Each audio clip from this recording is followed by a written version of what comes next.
back to the channel. Today I am taking the F350 to get some new tires, some brand new tires, and we're just gonna drive her over there because the previous owner didn't give me the key for the wheel locks, and last night I cleaned up the interior. So the good thing about work trucks is you can just wash out the interior. I actually cleaned the seats with some scrubbing bubbles, which works very, very well. And then I just hit it with some vinyl, protect it. And then I did the same with pretty much the whole truck. It just kind of smelled weird in here. Also, I washed off, I sprayed the vinyl floors with scrubbing bubbles, and then I just washed it out, pulled these up, washed all the collected dirt. I mean, there's just a bunch of dirt and grime and dog hair and stuff like that. So let's head over to the tire shop, have them mount some new tires, have them balanced. I'm kind of getting used to driving this truck. I mean, it doesn't feel as sketchy as it was the first time. It's still kind of sketchy because it's lifted, but also with the windows up, the road noise isn't that bad. But I guess we'll see what the road noise sounds like with the brand new mud tires. I think they're mud tires. Over at the tire shop, they are putting the new wheels, or the new tires on the wheels, not new wheels. The guy had wheels. I could have just bought the wheels and the tires, but these wheels were fine. So looks like the brakes on this thing are fine. It sounds like one of the shields is rubbing a rotor, so I'll figure that out later. But other than that, drove it down here, drove great. They're gonna balance the tires on the new tires on the old wheels, and hopefully it gets rid of that wobble. But look at those meats. The tires just drove over to Ford, and they sound a lot quieter, nice and balanced, so it doesn't have that vibration anymore. I came over to Ford because the fuel filter O-ring is, it started leaking, so I got new fuel filters. I also got a new air filter, so I'm gonna throw this in really quick, and then I'll head home and throw the new fuel filters in. And it probably needs them because they didn't really do maintenance on anything on this thing. So we'll get all this stuff replaced and should be good to go now. So just changed the fuel filters. They were pretty disgusting, and now we don't have any leaking from the bottom frame mounted fuel filter. So what I'm gonna do now is actually pressure wash the outside of this thing. Back home with the truck, and now what I'm gonna do is actually clean it. So I found oven cleaner is the best thing to clean stuff with, and Chris, my friend, let me borrow his electric pressure washer. So I'm pretty much gonna just clean a lot of stuff up. I drove down a dirt road yesterday with the old tires, and these ones look really good. I'm really happy that I did that. But as you can see, there's a lot of just grimy stuff on this thing. And I just want to really clean it up. I mean, this coupler's grimy, all this stuff in here is really grimy, and we'll just get it nice and oven cleaned. It'll look all brand new, and we'll just kind of go from there. Also down here, I want to get pretty much everything pressure washed off and oven cleaned. You can see how much just oil is caked up, and it just looks really gross. The fuel filters down there on the frame are pretty gross, so I'm going to take care of that while I'm at it. And there's a dust shield that is rubbing. It's kind of irritating me, so I'll figure out which one it is and pull it back. And came over to finish or refix the van. So actually I had something to put on it. I have this brand new bracket for the oil filler neck and that new heater hose I'm going to put on, but it started to not start after I put it all back together, and then I was like, what is going on? So luckily my truck has a power bank, and what I ended up doing was I accidentally, since I didn't have these clips on the factory harness, I went and grabbed the factory harness, and it pretty much just got squished in between the AC compressor and just the metal, which smashed the wiring, which cut them. Then they're just, you know, shorting to ground. So after this is fixed, hopefully I don't have to pull all this serpentine stuff and you know, fan and all this stuff back apart ever again, because it's just kind of a lot of work to get to it. Also, I had to do it to get to the heater hose. But yeah, let's get this all soldered up and reheat shrinked.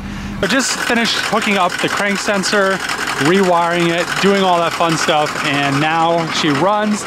But I almost feel like it needs a thickum, but I need to still get an air filter to plug the mass airflow sensor in.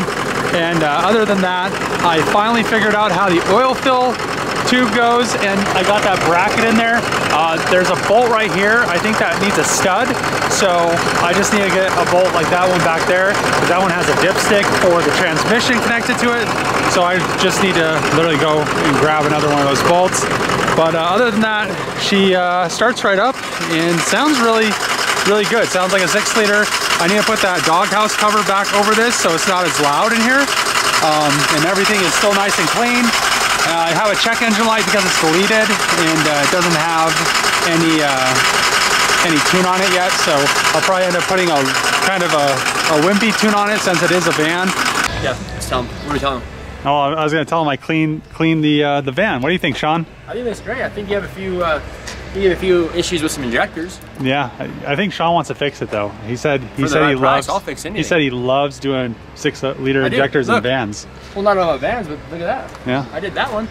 But I really don't want to lift the cab, so it looks like I did the cylinder deactivation or the injector deactivation, and it on 2 and 5 it didn't change, and all the rest of them it changed. Checked blow by, seems fine. I mean, everything else seems fine. Put a new oil cooler. The only thing that it could really be is either 2 bad injectors or some O-rings that are bad, which if you really go that far into pulling the engine all the way apart and pulling all the injectors out, you might as well put O-rings in the standpipe, or do the standpipes, do the O-rings in the in all those what are those called? I don't know. They're like the rails. Cups, yeah, the rails. In the rails. Yeah, there's O-rings. But I already have the tool because I've done it like a couple times. So it just sucks that put it all the way back together. In a van, you got to pull the you got to pull the cab. You got to pull the cab, which is in a truck you can.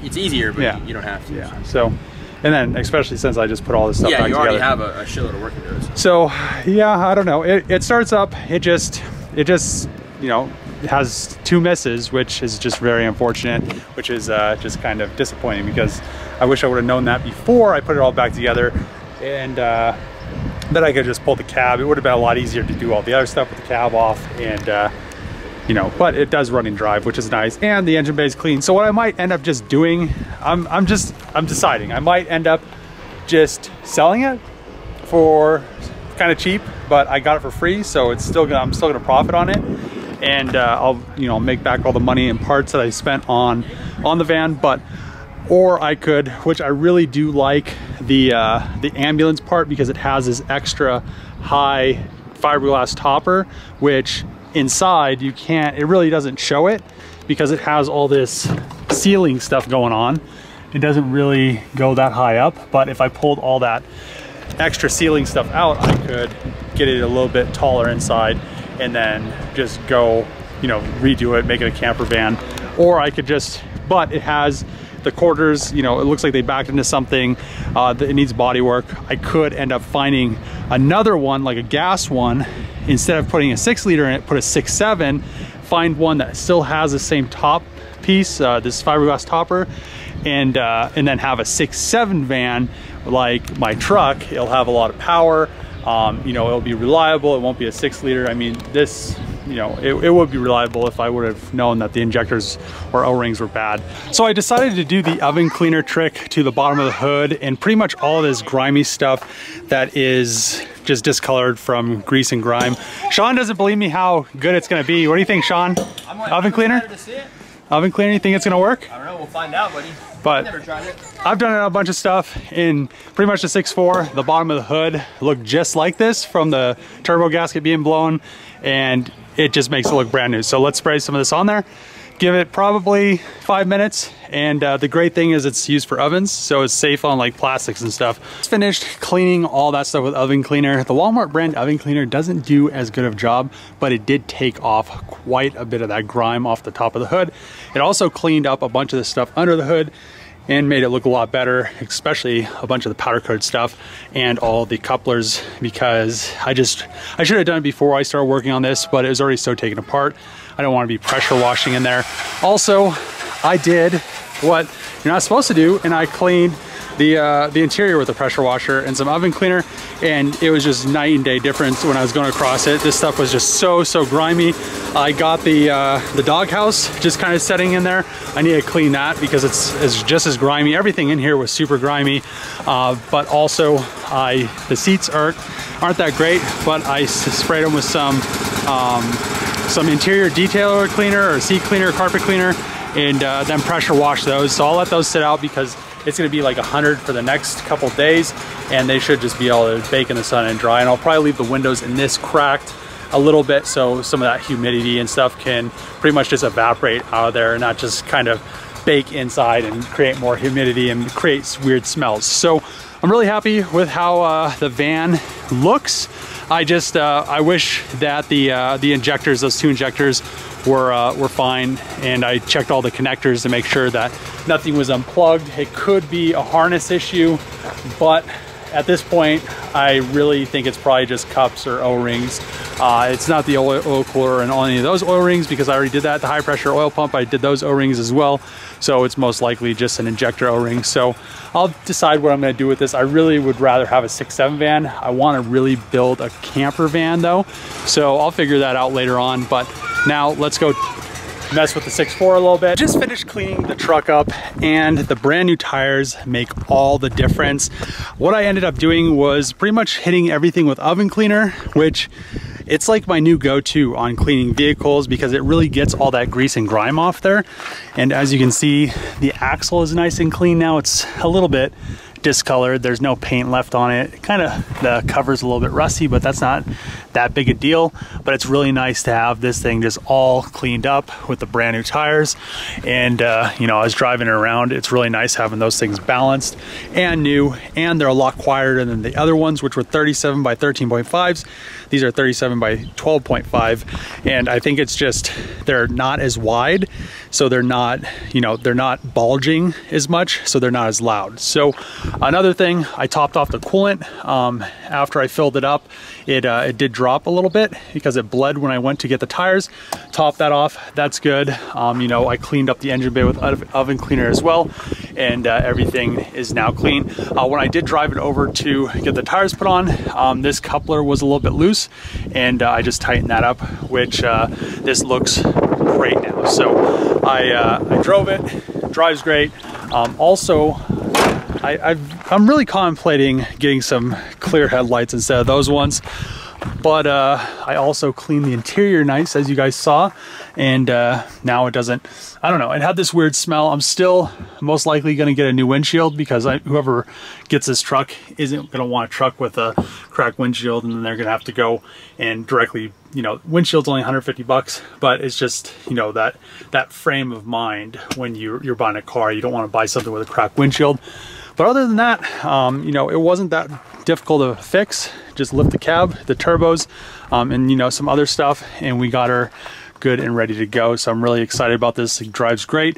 It doesn't have nearly as much power as the 6.7. I was almost thinking about using this temporarily and then selling the 6.7, but it's nowhere as fast as the 6.7. So I think I'll just, what I want to do is I want to get like an F450 or maybe just a single rear wheel truck, but a newer one, like a 19 with less miles that has 117. So I'm probably going to end up selling that. I'm not sure what I'm going to do with this. I might end up selling this, but I'm going to end the video here. If you like these videos, make sure to click that subscribe button, throw a thumbs up, throw a comment below. As always, see you guys next time.